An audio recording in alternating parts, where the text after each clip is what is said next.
खाना पड़ता, उन दोनों की हत्या की गई। गोल करना,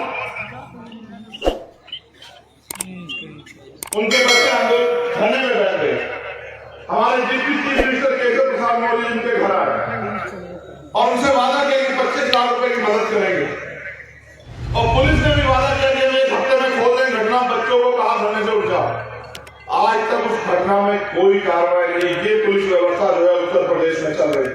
और मुख्यमंत्री जी, उप मुख्यमंत्री द्वारा नहीं पूछा मौर्य परिवार का अधिकार है, भारतीय संविधान देता न्याय के नाम पे उस परिवार का मजाक उड़ाया जा रहा। फिर ये नेता, ये विधायक, ये मंत्री, मुख्यमंत्री किसके लिए? अगर ये गरीबों को न्याय भी नहीं दिला सकते, मैं पुलिस के साथियों की मजबूरी समझता। पुलिस सरकार की वो मजबूर कुछ अच्छा करने जाए तो कुछ अच्छा कर दे तो सस्पेंड हो जाते हैं, ट्रांसफर हो जाते हैं, लाइक हाजिर हो जाते हैं। और अगर अच्छा करने का नेताओं के हिसाब से काम ना करे, जो सरकार के नेता है, तो नेताजी मारपीट भी कर देते हैं। अभी मैंने देखा 2 दिन पहले एक ट्रैफिक इंस्पेक्टर को पीटा गया। अगर वो कोई अधिकारी ईमानदारी से काम कर रहा है तो उनका मनोबल तोड़ रहे हो। ये वर्दी वाले लोग सुरक्षा का काम करते हैं जनता की, इनका मनोबल तोड़ रहे हो। किस लिए? अपने चंद नेताओं को करने के लिए। इसका प्रभाव समझते हो आप जनता पर क्या कर रहा है? जब पुलिस की वर्दी वाले को देख लेता है गरीब आदमी, तो कहीं ना कहीं महसूस करता है कि ये मुझे न्याय मिला है। लेकिन आज वो पुलिस बेबस हो गई उत्तर प्रदेश। आज वो पुलिस खुद अपमानित हो गई। आज उस पुलिस को कुचला जा रहा है और तमाम तरह से प्रयास किया जा रहा है कि ये उनके हिसाब से काम करे। मैं पुलिस के साथियों को उनकी मजबूरी समझते कहूंगा कि कोई भी, क्योंकि आपको संविधान की वजह से, आपकी मेहनत की वजह से नौकरी मिली, कोशिश करना किसी नेता के इशारे पर ऐसा कोई काम मत करना कि गरीबों की हाय, गरीबों की बददुआएं आपको लग जाए। आज हालात उत्तर प्रदेश में खराब, आज हालात उत्तर प्रदेश में खराब है। मेरा कोई बदले का मतलब है नहीं, मैं खुद को मानने वाला व्यक्ति हूं, मैं किसी से बदलना चाहता ही नहीं। मैं तो ये चाहता हूं कि जिस तरह ताकतवर लोग सम्मान का जीवन जी रहे, इस तरह गरीब परिवारों को भी सम्मान का जीवन मिले, इनके बच्चों को भी रोजगार मिले, इनके बच्चों को भी आगे पढ़ाई करके पढ़ने का मौका मिले, इनके लोगों को भी अच्छा इलाज मिले, इनको भी जमीन मिले, इनको भी स्वाभिमान सम्मान से जीने का मौका मिले, इनकी भी हिस्सेदारी हो और ये भी आगे बढ़ के विधानसभा लोकसभा में जाके अपने क्षेत्रों के लिए कुछ कर सके, अपने लोगों के लिए कुछ कर सके। और ये हिस्सेदारी का मामला है। लेकिन मेरी ये भी समझ में आया सम्मानित प्रदेश अध्यक्ष जी की हिस्सेदारी मांगने से नहीं मिलती, जंग की तैयारी करनी पड़ती। उत्तर प्रदेश में जिस तरह से आपकी पूरी टीम ने डॉक्टर आदि और तमाम हमारे नेताओं ने जिस तरह से काम किया, मैं धन्यवाद देता हूं। मैं तो बहुत कम समय देता हूं। मैं तो उत्तर प्रदेश में परदेसी हो गया। आजकल मैं उत्तर प्रदेश में कभी कभी आता हूं। आजकल मैं उत्तर प्रदेश में बहुत कम आ रहा हूं। लेकिन ऐसा नहीं है कि उत्तर प्रदेश में मेरी नजर नहीं, मेरी मजबूरी है। क्योंकि जब एक गरीब का बेटा कुछ करने के लिए निकलता है तो पहले उसका खूब मजाक उड़ाया जाता है, फिर उसका विरोध किया जाता है, फिर उसकी राह में कांटे बिछाए जाते हैं। और फिर एक समय आता है जब वो संकल्पित होकर अपने मिशन पे आगे बढ़ जाता है, जब उसको रोक पाना नामुश्किल हो और नामुमकिन हो जाए तो फिर उसका साथ दिया जाता है। मैं आपसे कहना चाहता हूं, आप निराश मत होइए। मैं आपकी ताकत को जानता हूं, मैं आपकी हिम्मत को जानता हूं। कोई नेता है उत्तर प्रदेश में, देश में, जिसके लिए रोज रात को 10 बजे तक लोग बैठे और ये तय मैंने उचित किया जिससे मुझे गोली लगी, जिसने मुझे गोली लगी, आपको कैसा महसूस हुआ बताओ? ये तो मैंने भी देखा। जैसे ही मैंने कहा कि तुम्हारे बीच से कोई विरोधी मुझे गोली मार सकता है, मैंने देखा किस तरह से तुम्हारे अंदर बेचैनी हुई और तुम खुद पीछे हट गए। और उसके बाद मुझे एहसास हुआ कि ये प्यार पैसे से नहीं मिलता है, ये प्यार संघर्ष से मिलता है। मैं यहां भले ही बोल रहा हूं, इस धरती पे, लेकिन दुनिया में हमसे प्यार करने वाले हमारे साथी, क्योंकि आज सोशल मीडिया का युग है। मैं यहाँ वो लाइव के माध्यम से दुनिया से मुझे सुन रहे होंगे। अभी सिंगापुर के हमारे साथी मुझसे आते हुए बात कर रहे थे। उनका नाम शोएब मुझसे कह रहे थे कि भाई हम जैसे भी हैं ना, हम आपके साथ। तो मैंने उनसे कहा कि आपने देखा कि चाहे वो भारत में जुल्म हो या भारत से बाहर कहीं भी हो, जब भी किसी कमजोर को सताया जाएगा, मैं आपको जानकारी के तौर पर बता रहा हूं कि जब इजराइल ने फिलिस्तीन के साथ अन्याय किया तो विदेश पॉलिसी को बेवकूफ बनाते हुए हमारे देश के नेता इजराइल का समर्थन करने लगे। मैं बात इसलिए कह रहा हूं क्योंकि दुनिया में बैठे लोग मुझे सुनते हैं। आपने देखा क्या हाल किया इजराइल में, छोटे छोटे बच्चे। मैं किसी आतंकवादी अपराधी का समर्थन नहीं करता, लेकिन सत्ता एक भूख होती है। अपनी भूख के चक्कर में, जमीन को कब्जाने के चक्कर में क्या किया इजराइल ने, क्या खेल खेला गरीबों के साथ, कमजोरों के साथ। इसलिए मैंने कहा था बिल्नोर से कि मैं फिलिस्तीन के साथ हूं, चाहे कुछ हो जाए, मैं हर एक कमजोर के साथ हूं। इसलिए मैंने उतनी बात कही थी। और फिर क्या हुआ, फिर आपने देखा क्या हुआ कि देश के प्रधानमंत्री ने फिलिस्तीन के लिए मदद भेजी। हमारे भारतीय जनता पार्टी के समर्थक समझ ही नहीं पाए कि जो 2 दिन पहले इजराइल का समर्थन कर रहे थे, वो फिलिस्तीन को मदद भेज रहे हैं, फिलिस्तीन के खिलाफ खड़े हुए, इजराइल के खिलाफ खड़े हुए। इसका कारण यह है कि इनके पास कोई पॉलिसी नहीं है, ये सारी विदेशी पॉलिसी खराब कर रहे हैं। मैंने तो प्राइम मिनिस्टर से कहा कि माननीय प्रधानमंत्री जी, मैं आपकी ताकत को समझता हूं, आप भारत के प्राइम मिनिस्टर, चलिए आप चाइना बॉर्डर की तरफ, चंद्रशेखर आजाद आपके पीछे खड़ा है, चलिए हम चाइना बॉर्डर। चाइना हमारी जमीन पर जा रहा है, चाइना हमारे देश में घुस गया, हमारी कैसों की जमीन कब्जा ली, हमें 1 गज जमीन अपनी मिट्टी की किसी को नहीं देंगे, हम अपनी मिट्टी का, अपने देश का 1 गज हिस्सा किसी को, दुश्मन को नहीं देंगे। आप चलिए ना चाइना की तरफ, भारत के वीरों में बहुत क्षमता है, और अब तो भीम आर्मी के लोग आपके साथ खड़े हो जाएंगे जब आप चाइना की क्या कर रहे हो उससे अपने से कमजोर से। मैं बात आपको इसलिए बता रहा हूं मिसाल के तौर पे कि आपको याद रहे कि चाहे अन्याय करने वाला आपका अपना हो या कोई गैर हो, कभी अन्याय करने वाले के साथ नहीं खड़ा होना मेरे लोगों, हमेशा उसके साथ खड़ा होना। जो परेशान है, जिसके ऊपर मुसीबत है, जो पीड़ित है, जो शोषित है, जो मजलूम है, हम उसके साथ खड़े होना। और मैं ठगे हुए लोगों से कह रहा, जो ठगे गए हर बार, बीजेपी हराओ, बीजेपी जिताओ, बीजेपी को हराना, इनको ले आओ। अगर आज कोई बीजेपी का मुकाबला पूरे देश में कर रहा है तो ये नीले पट्टे वाले लोग कर रहे हैं। बाकी किसी की हिम्मत नहीं है। अब मैं राजस्थान में था, नेताओं के यहाँ 4 बजे ईडी वाले बैठे थे, मैं दिल्ली में था, 6 बजे ईडी वाले बैठे थे। मैं उनको बुलाता रहता हूँ कि आओ किसी से हमारे साथ भी बैठ के चाय पियो, लेकिन वो जानते हैं वो मुकाबला नहीं कर सकते हैं गरीबों का, ईमानदार लोगों का। वो जानते हैं कि इनके खिलाफ तो झूठी बातें फैलाओ जाओ कि अभी ये कमजोर हैं, अभी ये लापरवाह है, अभी ये जिम्मेदार नहीं है। मैं आपको पूछना चाहता हूँ, हमारे मीडिया के लोग भी हैं जो रात को 10:15 बजे काम पे खड़े हो गए, आप सुन रहे हैं मुझे, वो गैर जिम्मेदार है। जिनको ये कहा जाता है कि नौजवान को समझते हो क्या होता है? नौजवान वो है कि संघर्षों के साय में खरगोर जवानी पलती है और इतिहास पर घुस जाता है जिसको और जवानी चलती है। नौजवान वो है जिन्होंने अंग्रेजों के दांत खट्टे किए। 23 साल के थे शहीद आजम भगत सिंह, जब उन्होंने हंसते हंसते फांसी की सजा कबूल की। आप समझते हो, अपनी मिट्टी के लिए मर जाना, अपने देश के लिए शहादत देना, व्यक्तिगत लड़ाई कोई भी लड़ सकता है, लेकिन अपने समाज के लिए, अपने देश के लिए, अपनी मिट्टी के लिए कुर्बान हो जाना, ये जज्बा भारत की धरती में है। ये ऐसी पाक धरती है, ये ऐसी पवित्र धरती है जहाँ का एक एक बहादुर हजारों पे भारी पड़ता है। ये ऐसी धरती है।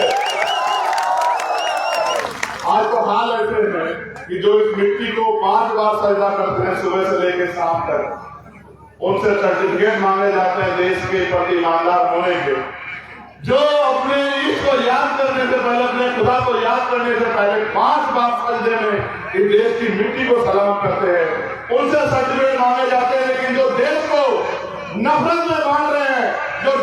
केवल पूंजीपतियों को सौंप रहे हैं। उनसे कोई सवाल नहीं करता। जो पूंजीपति मित्रों के हजारों करोड़ रुपए माफ करते हैं, जो गरीबों पे 10,000 रुपए उनकी खाद बीतने का काम करते हैं, उनसे कोई सवाल नहीं करता। इसलिए मैं आपसे कहना चाहता हूं मेरे साथियों, आगाज हो चुका हूं। आपको अपनी लड़ाई अपने आप लड़नी है, कोई आपको सहारा नहीं देगा। इसलिए इशारे के तौर पर कह रहा हूं कि जाओ गली गांव में और मेहनत करके लोग को एकजुट करो। आप देख लो कि लोग किस तरह से आपसे संबंध रखते हैं। चुनाव आएगा तो सब आएंगे। मेरी जगह होता कोई नेता तो कहता है यार उनसे कह दो मैं आ नहीं पा रहा हूं, लेकिन मेरा दिल नहीं माना। मैंने कहा और 2 घंटे भूखे रह लेंगे, लेकिन चलेंगे अपने लोगों के बीच, छोड़ेंगे नहीं।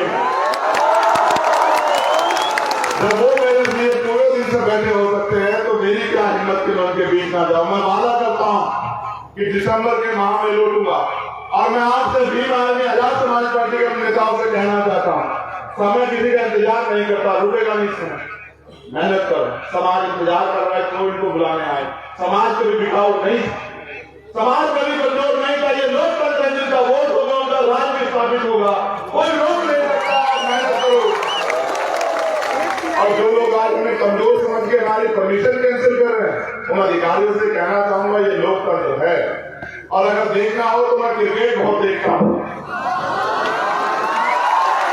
आप देखते हैं नहीं देखते यार? आप नाम हारे देखिए ना, इंडिया हार सकते हैं कभी। मैं क्रिकेट बहुत देखता हूं। मुझसे एक पत्रकार ने सुबह पूछा था कि एक तरफ बड़े बड़े धरना सेठों की मदद वाली पार्टियां, एक तरफ वो इनकी सरकार, कैसे लड़ोगे चंद्रशेखर? मैंने कहा ऐसे लड़ेंगे जैसे अफगानिस्तान पाकिस्तान से लड़ा, जैसे अफगानिस्तान इंग्लैंड से लड़ा, जैसे नीदरलैंड न्यूजीलैंड से लड़ा, और ऐसे लड़ेंगे जैसे भारतीय टीम विरोधियों से लड़ रही है, ऐसे लड़ेंगे और छोड़ेंगे नहीं। जब तक सत्ता का एक घमंड तोड़ेंगे नहीं, जब तक गरीबों के आंसू पूछेंगे नहीं, जब तक गरीबों को कुर्सियों पर बिठाएंगे नहीं, जब तक गरीबों के घरों में उजाला करेंगे नहीं, तब तक हम भी ऐसे मतवाले हैं कि रुकेंगे नहीं। बहुत बहुत धन्यवाद। कुछ साथी जो हमारी पार्टी ज्वाइन कर रहे हैं, चल के भी आए। श्री भोला चौधरी जी जो भाजपा से हैं, डुमरियागंज से, लोकसभा क्षेत्र से, उन्होंने आज आजाद समाज पार्टी ज्वाइन की है। उनका धन्यवाद। अली अहमद फारूकी जी और मुन्नापुर प्रधान जी, डुमरियागंज, जन अधिकार पार्टी छोड़ के आजाद समाज पार्टी की मैं आस्था व्यक्त कर रहे हैं। मैं उनका भी धन्यवाद करता हूँ। और सबसे ज्यादा धन्यवाद करता हूँ मैं अपने इस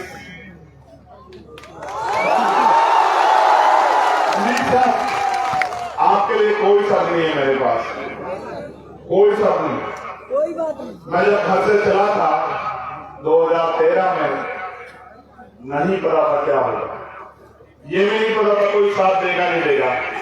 काशीराम साहब की एक ही बात याद थी कि अकेला ही चला हूं।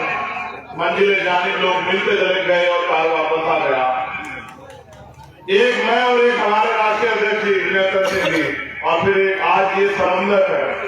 देश के किसी कोने में चले जाओ, प्रदेश के किसी कोने में चले जाओ, जहां जाओ वहां प्यार ही प्यार है। जहां जाओ उन आंखों में उम्मीदें हैं कि कोई तो है उनका अपना जो उनके लिए लड़ रहा। मैं धन्यवाद दूंगा भाई अब्दुल्ला को। एक जोरदार नारा लगा, अभी बताऊंगा कहीं को लगाना, मैं दिल में नहीं रखता कोई बात।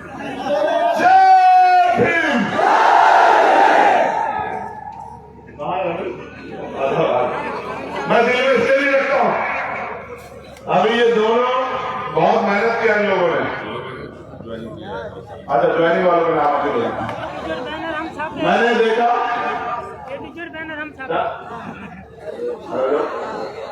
नहीं, आप तुम्हें लाई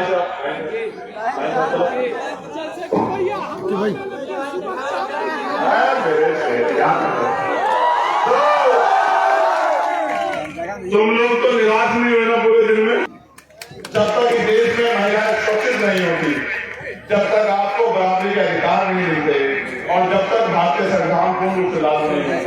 लेकिन ये जान लो कि आज लोकतंत्र है, इसके लिए आपको कुछ नहीं करना, बस अपने समाज को, इस कमजोर शोषित समाज में भाईचारा पैदा करके और सिर्फ ईवीएम का बटन दबाने के लिए तैयार करना है, फिर आपको कोई रोक नहीं सकता। क्योंकि मानव कांशीराम साहब कहते थे कि जो हुक्मरान समाज होता है उनकी बहन बेटे पर अत्याचार नहीं होता, उनके लोगों के हाथ फैले नहीं होते। मैं आपसे पूछना चाहता हूँ, क्या आप चाहते हो कि एक ऐसा समय आए कि आप ताकतवर हो? चाहते नहीं चाहते बताओ? उसके लिए मेहनत करने को तैयार हो गया तो फिर सब भूल जाओ। ये याद रखो कि हमें बुलंदी तक जाना। और फिर मैंने कहा कि ना रुकेंगे ना थकेंगे, और जब तक मंजिल को नहीं पा जाते तब तक लड़ते रहेंगे, संघर्ष करते रहेंगे। और जो अधूरा रह जाएगा वो मेरे आने वाले शेर करेंगे जो अधूरा रह जाएगा। हमारे लड़ाई में, क्योंकि मैं समझता हूँ मुल्क से कटा सकते हैं, बहुत प्यार से समझता है, अगर मुझे कुछ हो जाए तो हिम्मत तो नहीं हार जाओगे, डर के घर तो नहीं बैठ जाओगे। अगर वास्तविकता मुझसे प्यार करते तो दूसरी ताकत से लड़ना, दूसरी ताकत से लड़ना, बिल्कुल हिम्मत से भागना। तुम्हारे कंधों में जिम्मेदारी है, तुम्हारे कंधों में जिम्मेदारी है भारतीय संविधान की रक्षा की। बहादुर क्या साथ दोगे कि लोगे बताओ? साजिद अंसारी जी, राष्ट्रीय अध्यक्ष पसमानदा समाज, पूर्व विधानसभा प्रत्याशी आम आदमी पार्टी मुगलसराय चंदौली, कन्हैया कुमार जी वर्तमान प्रधान। ये सलमा हमारे अब तो जो भी थर्ड जेंडर को मान्यता है, ये लिखना इस तरह के सब मैं अच्छा कर लेता हूँ, मैं समझता हूँ। वो बहन है, भाई है, हमारे साथी है, राष्ट्रीय अध्यक्ष किन्नर समाज में, उनका भी वो भी उन्होंने ज्वाइन किया, मैं उनका भी धन्यवाद करता हूँ। सबसे ज्यादा धन्यवाद करता हूँ आपका, आप हैं तो हम हैं।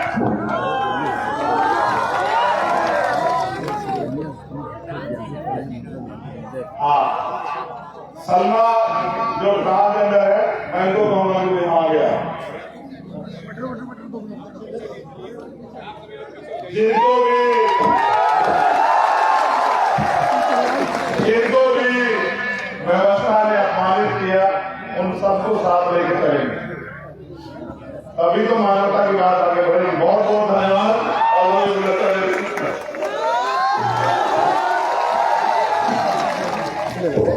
कोई ऐसी जगह नहीं है जहां मेरे को पैसे देने के लिए नहीं आते हैं, कोई ऐसी जगह नहीं, मैंने नहीं देखा। ये जिला पंचायत सदस्य हमारी छोटी बहन जहां भी जाता हूँ क्षेत्र में ही आ जाती है और चुपचाप को लिफाफा देके जाती है ये मिशन के लिए।